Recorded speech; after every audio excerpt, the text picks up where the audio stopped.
எல்லாருக்கும் வணக்கம். முக்கியமாக சாருக்கு வந்து ரொம்ப பெரிய தேங்க்ஸ் சொல்லணும். ஏன்னா சின்ன திரை தாண்டி ஒரு பெரிய ஒரு பிக் ஸ்க்ரீனில் வந்து ஒரு ஸ்டேஜில் நிற்க வைக்கிறது பெரிய விஷயம். என்னோடய ட்ரீமே ஒரு நல்ல ஒரு ரோல் ப்ளே பண்ணி அந்த ரோல் பேர் வரணும் வெளியே அப்படின்றது தான் என்னுடைய ட்ரீம். நான் சாமியை நான் நிறைய கும்பிட்டதை விட நான் கேமரா பார்த்து கும்பிட்ட நாட்கள் தான் அதிகம். இத்தனை வருஷம் ட்ராவலுக்கு அப்புறமா எனக்கு ஒரு ரிஜிஸ்டர் கொடுக்கக்கூடிய ஒரு நல்ல ஒரு படத்தில் ஒரு வாய்ப்பு கிடைக்கிறதே பெரிய விஷயம். ஆனால் இந்த படத்தில் ஒரு லீட் ரோல்ன்றது மிகப்பெரிய ஒரு வரம் தான் சொல்லுவேன். நான் சார்கிட்ட கேட்டேன், என்ன நம்பி என்ன இந்த இவ்வளோ பெரிய ரோல் எனக்கு கொடுக்குறீங்கன்ட்டு. அதுவும் இல்லாமல் ரொம்ப லைவில் இது பெர்ஃபார்மன்ஸ் பண்ணணும். அந்த ஆடியோ கூட லைவ், நம்ம ப்ராம்ப்டிங்கும் கிடையாது, ஒரு டேக் கூட எடுக்க முடியாது. ஸோ இந்த 23 மணி நேரத்தில் 23 நிமிஷத்தில் நாம் எடுக்கணும். என்னால் ஸ்பாயில் ஆகிடக்கூடாது, அது மைண்டில் எனக்கு இருந்தது. ஒரு பரிட்சை பேப்பர் வச்சுக்கிட்டு அங்கே சுற்றிக்கிட்டு இருக்கிற மாதிரியே நான் அந்த டைலாக் பேப்பர் வச்சு சுற்றிட்டு இருந்தேன். ஏன்னா எனக்கு இதில் அனுபவம் ரொம்ப கம்மி. ஒரு படத்தில் நடிக்கிறதும் அதை வந்து லைவாக வந்து பெர்ஃபார்மன்ஸ் பண்ணுறதும். ஸோ இதில் நான் கொஞ்சம் பெஸ்ட்டாக வரணும். எனக்கு கொடுத்த இந்த பெரிய வாய்ப்பை சுகன் சார் என்னை நம்பி கொடுத்துருக்காரு. ஸோ அதை நான் பெஸ்ட்டாக பண்ணணுன்றது மைண்டில் ஓடிக்கிட்டே இருந்தது. அது வரைக்கும் நான் ஓரளவுக்கு நான் பண்ணியிருக்கேன்னு நினைக்கிறேன். என்னோடய பெர்ஃபார்மன்ஸை நீங்கள் பார்த்துருப்பீங்க. ஸோ இதுக்கு சப்போர்ட் பண்ணுங்கள். இதுக்கு மேலே என்ன பேசணும்னு எனக்கு தெரியல. ரெண்டாவது, அந்த கிளைமேக்ஸ் டைமில் கடைசியில் கீழே விழும்போது அலெக்ஸ்ன்ற கேரக்டர் என்னை வந்து பிடிக்கணும். பட் அந்த டைமில் அவர் பிடிக்கல. அந்த பதட்டம் இருந்துச்சு, அந்த டைமிங் முடியணும், கரெக்டாக அந்த அவார்டுக்கான ஒரு விஷயம் பண்ணுறாங்கன்ட்டு. ஸோ அவருக்கும் அந்த பதட்டம் இருந்தது. அந்த கிளைமேக்ஸ் ரொம்ப முக்கியமான சீனு. அதனால் நான் கீழே விழும்போது அவர் என்னை பிடிக்காம விட்டுட்டாரு. அங்கே எண்டில் அந்த டைல்ஸ் ஒன்று முனை வந்து பட்டுன்னு அடிச்ச உடனே ஹோல் டீம் எல்லாருமே ஓடி வந்து என்னை பிடிக்கிறதுக்கு ரெடியாக இருந்தாங்க. ஏதோ ஒன்று நடந்திருக்கு, ரொம்ப ஓவர் சவுண்டு. ஏன்னா லைவ் ஆடியோ போயிட்டு இருக்கிறதுனால ஒரு பின்னு விழுந்தாலும் சவுண்டு கேட்கும். ஸோ அந்த சவுண்ட் இல்லாமல் ஒரு சைலண்ட் ஒரு ஒரு ஸ்பேஸில் தான் எடுக்க முடியும் அந்த சீன்ஸ்லாம். ஸோ நான் கீழே விழுந்த அந்த அடிப்பட்டது பில்டிங்கே சவுண்டு கேட்டுச்சு. எல்லாரும் ஓடி வந்தாங்க. பட் எனக்கு அந்த வழியை விட என்னால் ஸ்பாயில் ஆகிடக்கூடாது. ஏன்னா ஒரு சீன் எடுத்தால் ஒரு ஷார்ட் கட் பண்ணி எடுப்போம் எல்லா ஆங்கிளும். பட் இது வந்து அப்படி கிடையாது. ஒரு சீன்னா ஸ்டார்ட் பண்ணி அந்த எண்டு வரைக்கும் அந்த சீன் முடியணும். அது எடுத்தது எல்லாமே இந்த வழியால் நான் அதை ஸ்டாப் பண்ணிட்டேன்னா அந்த எடுத்த அந்த நிமிஷம் எல்லாமே ஸ்பாயில் ஆகிடும். மறுபடியும் ரீவைண்ட் பண்ணி அந்த டேக் எடுக்கணும்.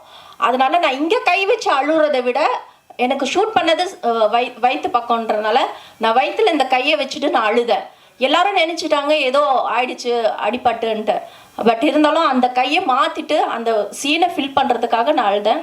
அன்றைக்கி அந்த பட்ட வலி, அதுக்கப்புறமா ஸ்கேன் எடுத்து அது ரெக்கவர் பண்ணேன். அந்த வலி இன்னைக்கு இந்த ஸ்டேஜில் வரும்போது அந்த ஸ்க்ரீனில் நான் பார்க்கும்போது எல்லா வலியும் பிரசவ வலி மாதிரி, ஒரு குழந்தை முகத்தை பார்க்கும்போது அந்த வலி மறக்குது இல்லையா, அது மாதிரி எனக்கு அந்த ஃபீல் வருது.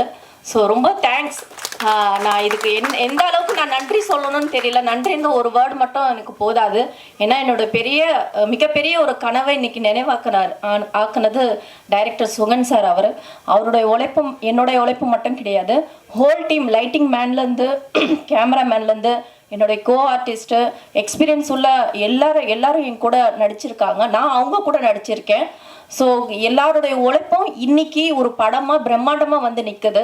ஒரு சின்ன படம் தானே, ஒரு சின்ன பட்ஜெட்டில் எடுத்தது தானே அப்படின்னு நினைக்காம எல்லாருமே வந்து இந்த படத்தை தியேட்டரில் வந்து பார்த்து இதை என்கரேஜ் பண்ணி சப்போர்ட் பண்ணி எங்களுக்கு வேறு லெவலுக்கு கொண்டு வரணும் இந்த படத்துன்னு தான் நான் ஆசைப்பட்றேன். என்னுடைய கடவுள், நான் ஒரு முஸ்லீம் கேர்ளாக இருந்தாலும் நான் சிவனை ரொம்ப நான் கும்பிடுவேன். திருவண்ணாமலைக்கு போயிட்டு நான் அந்த வாசலில் சார் எனக்கு கால் பண்ணார். எல்லாரும் வந்து இந்த கிளைமேக்ஸ் பார்த்துட்டு தான் உங்களை இந்த கேரக்டரை தான் வந்து ரொம்ப பாராட்டினாங்க, இது உங்களுக்கு நல்ல ஒரு ப்ரொஃபைலாக மாறும் மேடம் அப்படின்ட்டு. ஸோ அங்கே போயிட்டு நான் கண்ணில் தண்ணி வந்து நான் ரொம்ப கடவுள்கிட்ட வேண்டிக்கிட்டேன். எனக்காக மட்டும் கிடையாது, எல்லாரோடைய உழைப்பை சக்ஸஸ்ஃபுல்லாக கொண்டு போகணும் இந்த மூவியை அப்படின்னு சொல்லி நான் வேண்டிட்டு வந்தேன். அந்த சிவன் இன்னைக்கு இந்த படத்தை ப்ரெஸ் மீட் லெவலுக்கு இங்கே வந்திருக்கு, ரிலீஸ் ஆக போகுது. ரிலீஸ் ஆனதுக்கப்புறமா இது பிரம்மாண்டமாக எல்லா இடத்துலையும் படம் ஓடணும். 100 days ஓடுனா வாழ்க்கையில் வந்து ஃபஸ்ட் டைம் நான் இந்த படத்தில் ஒர்க் பண்ணது ஒரு ரிஜிஸ்டர் ஆவேன்னு சொல்லி எனக்கு தோணுது. ஸோ ரொம்ப தேங்க்ஸ் எனக்கு இந்த வாய்ப்பு கொடுத்ததுக்கு சுகன் சார் அவருக்கு. தேங்க்யூ.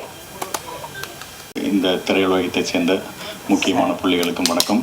இந்த எங்களுடைய குழுவின் சார்பாக அழைப்பை ஏற்று வந்திருக்கிற Perarasu sir, Aravind sir, master Magendhan sir எல்லோருக்கும் எனது நெஞ்சார்ந்த நன்றிகள். ஆக்சுவலாக இந்த படம் இதுக்கு முன்னாடியே சுயம்வரம் அப்படின்னு சொல்லிட்டு ஒரு படம் எடுத்து ஒரு நாளில் எடுத்து சாதனை பண்ணியிருக்காங்க. பட் ஆனால் அது பெரிய பெரிய நடிகர்கள், பெரிய பெரிய ஹீரோக்கள் எல்லாம் சேர்ந்து 6 யூனிட்டாக பிரிஞ்சு வேலை பார்த்த ஒரு படம் 24 மணி நேரத்தில் முடிச்சிருக்காங்க. இது அதை விட நான் இன்னும் கொஞ்சம் பெருசுன்னு சொல்லுவேன். ஏன்னா இது 2 யூனிட் தான். ஃபுல்லாக திருவிழா பக்கம் அந்த செட்டப்புக்கு ஒரு யூனிட்டு, வீடு ரோடு இந்த மாதிரி சைடுக்கெலாம் ஒரு 2 யூனிட்டு. இதை வச்சு 23 மணி நேரம் 23 நிமிஷத்தில் முடிச்சிருக்கிறதே என்னை பொறுத்தவரைக்கும் மிகப்பெரிய ஒரு சாதனைன்னு சொல்லுவேன். இப்படிப்பட்ட ஒரு சாதனையை தன் எண்ணத்தில் உருவாக்கி இப்படி ஒரு படம் பண்ணணும் அப்படின்னு நினச்சிருக்கிற இயக்குனர் சுகன் அவர்களுக்கும், அவரோட எண்ணத்துக்கு தீனி போட்டு துணையாக நின்ற தயாரிப்பாளர் சிவராஜ் சார் அவர்களுக்கும் எனது மிகப்பெரிய பாராட்டுகளும் நன்றிகளும். சிவராஜ் சார் பேசிக்காக ஆடிட்டரு, என்னோடய அக்கௌண்ட்ஸும் அவர் தான் பார்த்துக்கிறாரு. ஸோ இந்த படத்துக்கு நான் வாங்கின பேமெண்ட்டை நலிந்த கலைஞர்களுக்கு கிடைத்த ஊக்கத்தொகை மாதிரி நினச்சி அதை அட்ஜஸ்ட் பண்ண மாதிரி கேட்டுக்கொள்கிறேன். இங்கே அக்கௌண்ட் ஆக்சுவலாக இந்த ஷூட்டிங் ஸ்பாட்டில் பார்த்தீங்கன்னா இந்த ஃபார்முலா 1 ரேஸுக்கு எல்லாம் பண்ணுவாங்களே, வேலை பார்ப்பாங்களே, கார் அப்படி வரும், டக்குன்னு இருக்கும், கடக்கு 4 வீலெல்லாம் எடுத்து மாட்டுவாங்க அப்படி போய். அந்த மாதிரி இந்த எப்போ அந்த அருள்மணி சார் ஒரு வாழ்த்தை சொல்லி ஸ்டார்ட் அப்படின்னு ஆரம்பித்தாங்களோ, அதுக்கப்புறம் இந்த தேனி கூட்டியும் எறும்பு பூத்தையும் களைச்சி விட்ட மாதிரி ஆளாளுக்கு எங்கே போகிறோம் என்ன பண்ணுறோன்னே தெரியல. தடன்னு நடிச்சிட்டே இருந்தோம். சார் ஒரு டீ சாப்பிட்டோம்னா குடிக்கிற டீ அப்படியே ஸ்பாட்லேயே நின்று குடிச்சிருங்க சார், ஷார்ட்லேயே நின்று குடிச்சிருங்க சார், அப்படியே எடுத்துக்கிறோம் அப்படிங்கிற இருந்தாங்க. கேமரா முன்னாடி நடிச்சினா இல்லை சிசிடிவி கேமரா முன்னாடி நடிச்சினான்னு தெரியாத அளவுக்கு அங்கங்கே கேமராக்கள் ஒரே பரபரப்பான ஒரு விஷயமா இருந்தது. இதில் சேலஞ்சிங்கான விஷயம் என்னென்னு நான் பார்த்தேன்னா, ஜென்ரலாக ஒரு நார்மலாக சாதாரணமாக எடுக்கக்கூடிய படங்கள் 30 நாள் 60 நாள் இந்த மாதிரி எடுக்கிற படங்களில் ஒரு காமெடி ட்ராக் கொடுத்தா அதை உட்காந்து யோசிச்சு டெவலப்மெண்ட் பண்ணி இதெல்லாம் பசையெல்லாம் சேர்த்து சொல்லுவோம். ஆனால் இதுக்கு டைமே கிடையாது. இதுதான் சார் டைலாக், இங்கே தான் சார், இது எவ்வளோ சொல்ல முடியும் சார், இதுக்குள்ளே சொல்லுங்கள் சார், டக் டக் டக் அவ்வளோதான். அதுக்கு எவ்வளோ மின்னல் வேகத்தில் அதில் யோசிக்க முடியுமோ அதுக்குள்ளே நம்மளோட இன்புட்ஸை போகிறது தான் அங்கே ஒரு சேலஞ்சிங்காக இருந்தது. பட் கூட நடித்த ஆதேஷ் அண்ட் மேரிஸ் ராஜா நல்ல தேர்ந்த நடிகர்களாக இருந்ததுனால அவங்க இன்புட் போட, நான் இன்புட் போட, படப்படன்னு அந்த சீன் உருவாகிறதுக்கு அப்படி ஒரு இந்த நடிகர்கள் இருந்ததுனால தான் இது சாத்தியமாச்சு. இந்த படத்தை தன் படமாக எடுத்து தோளில் சுமந்து பப்ளிசிட்டி பண்ணிட்டு இருக்கிற ஆதேஷ் பாலாக்கு என்னுடைய நெஞ்சார்ந்த நன்றிகள் நான் சொல்லுவேன். Really great. பல விஐபிஸ் கிட்ட வீடியோஸ் பைட் வாங்கி கொடுக்குறது, இந்த படத்தை தூக்கி நிற்கிறதுன்னு பண்ணிட்டு இருக்காங்க. Really super. என்னுடைய மேலான ரிக்வஸ்ட், இந்த மாதிரி படம் எடுக்கும்போது ஸ்பாட்டில் ஒரு டாக்டர் வச்சுங்க. ஓகே, பிபிலாம் ஏறிடும் போல இருக்குன்னு, சுகர் பிபி எல்லாம் வந்துடும் போல இருக்குது. இதே மாதிரி இன்னும் 2 படம் அடித்தா வைத்தியமே ஆகிடும் போல இருக்குது. அந்த மாதிரி ஒரு டஃப் டாஸ்காக இருக்கிற மாதிரியான ஒரு விஷயம் இருக்குது. பட்டு மொத்த தொழில்நுட்ப கலைஞர், கேமராமேன் அந்த யூனிட்லேருந்து ஆரம்பித்து வீட்டுன்னு மொத்த தொழில்நுட்ப கலைஞர்கள் நடிகர்கள் ப்ளஸ் இயக்குனருக்கு துணை நின்ற இயக்குனர் டீம், இவங்களால தான் இந்த விஷயம் இவ்வளோ ஸ்பீடாக நடக்கிறதுக்கான ஒரு சாத்தியமாக மாறிச்சு. ஸோ ரொம்ப சந்தோஷமாக, அப்பா ஏதோ ஒரு சாதனை பண்ணுற படத்தில் நம்மளும் இருக்கோம், நம்மளும் நடித்தோம் அப்படின்ற ஒரு ரொம்ப பிரமிப்பும் சந்தோஷமும் இருக்குது. பட் இதை தாண்டி ஒரு படம் நீங்கள் எப்படி எடுக்கிறீங்கன்றதான் கணக்கு இல்லை. நீ செல்லில் எடு, 10 ரூபாவில் எடு, 20 ரூபாவில் எடு, கோடி கணக்கில் எடு, 1000 கோடி போட்டு எடு, படத்தை மக்கள்கிட்ட சுவாரஸ்யமாக கொண்டு போய் சேர்த்தியா, அதுதான் கணக்கு. ஸோ அந்த சுவாரஸ்யம் இந்த படத்தில் இருக்குதுன்னு நான் நம்புகிறேன். அது இருந்து மக்களுக்கு பிடிச்சிருந்துன்னா இது மாபெரும் வெற்றி படம் தான். இது பெரிய படம் தான், சின்ன படமே இல்லை. ஒரு நாள் எடுக்கப்பட்ட படம், சாதாரண படம்ன்றதே கிடையாது. நல்ல படத்தை எப்பொழுதுமே ஆதரவு தந்து கொண்டிருக்கும் மக்கள் இதற்கும் ஆதரவு தருவார்கள். நல்ல படத்தை கன்ஃபார்மாக இப்போ இருக்கிற சோஷியல் மீடியாவில் நல்லா இல்லைன்னா சுத்தம், நல்லா இருந்ததுன்னா ஓஹோ தான். அதனால் நல்லா இருந்ததுன்னா மீடியா முதற்கொண்டு எல்லாமே நல்லா பாராட்டி இந்த படத்தை தூக்கி நிறுத்துவாங்கன்னு நான் நம்புகிறேன். ஸோ மொத்த குழுவுக்கும் எனது நன்றியும் பாராட்டுகளும். தேங்க்யூ. கொடுத்து அந்த ஷார்ட்டுக்குள்ளேயே அந்த பெட்டர்மெண்ட் டைலாக் பேசி ஆகணும். லைவ் ரெக்கார்டிங் வேறு, அதை மெயின் லைவ் ரெக்கார்டிங் வேறு. அதில் நம்ம அதுக்கேற்ற மாதிரி பேசி ஆகணும். அது மட்டும் இல்லாமல் டேக்கும் வாங்க முடியாது, ஒரு டேக் அடுத்த டேக் போக முடியாது. ஸோ அந்த பரபரப்புறம் இப்போ இங்கே ஒர்க்கு பண்ணிட்டு இருக்கும்போது அங்கே ஒர்க் பண்ணிட்டு இருப்பாங்க, இங்கே பண்ணிட்டு இருப்பாங்க. அவங்க இருக்கிற இடத்துலையே எங்கேயுமே உட்கார கூட இருக்க முடியாது. அங்கே கேமரா வச்சுருவாங்க, திருப்பி இங்கே லைட் ரெடி பண்ணுவாங்க. இப்படி தான் அந்த பரபரப்பாக சூழ்நிலை இருந்தது. சுகன் சார் ஃபஸ்ட்டு எனக்கு பிகினிங்கில் சொல்லும்போது, சார் நீங்கள் ஒரு லீட் கேட் பண்ணுறீங்க, இது மாதிரி நம்ம 24 ஹவர்ஸில் படம் பண்ணுறோம் சார். 24 ஹவர்ஸ் ஏற்கனவே படம் பண்ணிட்டாங்க அப்படின்னா, இல்லை சார் இது 23 மணி நேரம் 23 நிமிஷத்தில் பண்ண போகிறேன் அப்படின்னாரு.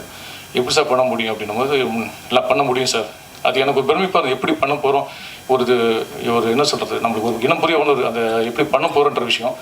டயலாக்லாம் எங்களுக்கு ஒரு ஒன்றுக்கு முன்னாடியே டயலாக்லாம் கொடுத்துட்டாங்க. இருந்தாலும் டயலாக் கொடுத்துட்டா கூட நம்ம ஸ்டேஜ் ட்ராமா பண்ணுற மாதிரி தான். என்ன தான் டயலாக்லாம் ப்ரிப்பேர் பண்ணால் கூட அன்றைக்கி நம்ம என்ன பண்ண போகிறோம் அதுதான் விஷயம். அது மாதிரி அன்றைக்கி பண்ணும்போது ரொம்ப த்ரில்லிங்காக இருந்தது.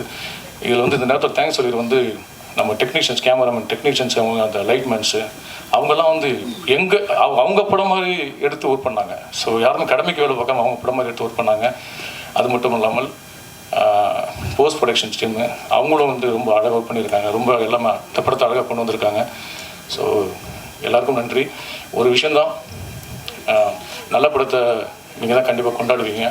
நல்ல படம் வந்திருக்கு, நாங்கள் அந்தளவுக்கு முயற்சிகள் பண்ணியிருக்கோம். சின்ன படம் பெரிய படம்னு பார்க்காம தியேட்டருக்கு வாங்க. இந்த சினிமா கண்டுபிடிக்கப்பட்டது மக்களான நம்மளுக்கு தான் சினிமா கண்டுபிடிக்கப்பட்டது. அந்த ஒரு 2 மணி நேரம் 3 மணி நேரம் நம்மளே மறந்து நம்ம ரிலாக்ஸாக இருக்கிற ஒரே இடம் ரெண்டு இடம்.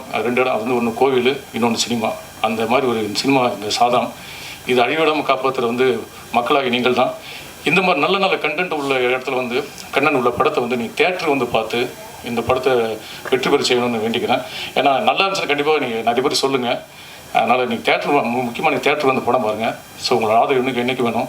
பத்திரிகை நண்பர்கள் எல்லாருமே இந்த அளவு நான் சினிமாவில் நான் ட்ராவல் பண்ணிட்டு வந்திருக்கேன்னா அதுக்கு காரணம் பத்திரிகை ஊடகமும் ஊடக உலகமும் தான். இது எங்கள் அப்பா மேலேருந்து பார்த்துட்டு பாரு நம்புகிறேன். அவருக்கு உண்மையாக பெருசாக சந்தோஷப்பட்டிருப்பேன். எங்கள் அப்பா ஒரு கலைஞனா. எங்கள் அப்பாவுக்கு நான் நேரத்தில் நன்றி சொல்லிக்கிறேன். ஸோ இந்த வாழ்க்கை அனைவருக்கும் என்னுடைய பணிவான நன்றிகள். தேங்க்யூ. நன்றியை சொல்லிக்கிறேன். இந்த படத்தை பொறுத்தவரை எல்லாரும் பாராட்டுறாங்க. ஆனால் என்னோட நண்பராக நான் பார்க்குறேன் என்னோட சுகனை 2014-15 தெரியும். அவன் பேப்பரில் பேனா வச்சதுலேருந்து இந்த சினிமாவுக்கு எவ்வளோ கஷ்டப்பட்டுருக்காங்கிறது எனக்கு நல்லாவே தெரியும். ஸோ இதை நான் பார்க்கும்போது ரொம்ப ரொம்ப சந்தோஷமாக இருக்குது. ஏன்னா இந்த கதையை சொல்லும்போது நண்பா உனக்கு இதில் ஒரு பெரிய ரோல் கிடையாது, இதில் ஒரு சின்ன ஒரு கதையாக தான் இருக்கும். ஆனால் நீ ஒரு மெயின் கேரக்டராக இருப்ப, பண்ணுவியா, உனக்கு இது இல்லையா, நீ இவ்வளோ சிரமப்படும் போது நான் இது கூட பண்ணலன்னா நான் ஒரு நண்பனாக இது இல்லை. எனக்கு ஒரு சின்ன ஒரு ஓப்பனிங்காக இருக்கட்டும் நான் நினச்சி தான் இந்த படத்தை பண்ணியிருக்கேன். அது மாதிரி ஒரு இதுவாக எனக்கு அமைஞ்சிருக்கு. ரெண்டாவது, இந்த படத்தில் ரொம்ப ஒரு முக்கியமான ஒரு ஆளை சொல்லணும் அப்படின்னா சிவராஜ் சார், ப்ரொடியூசர். ஏன்னா இந்த படத்தை சுகன் ஒரு விதமாக எடுத்துக்கிட்டே இருக்கும்போது கை கொடுத்து பயங்கர லெவலில் தூக்கி விட்டது மிஸ்டர் சிவராஜ் சார். ஏன்னா இதில் எவ்வளோ முக்கியம்னு எனக்கு ரொம்ப தெரியும். அதனால ரொம்ப சிவராஜ் சாருக்கு ரொம்ப தேங்க்ஸ் சொல்லிக்கிறேன். சுகனுக்கு ஒரு படம் இல்லை 3 படம் கொடுத்ததுக்கு ரொம்ப ரொம்ப தேங்க்ஸ் சொல்லிக்கிறேன். சாம்ஸ் அண்ணாவாக இருக்கட்டும்,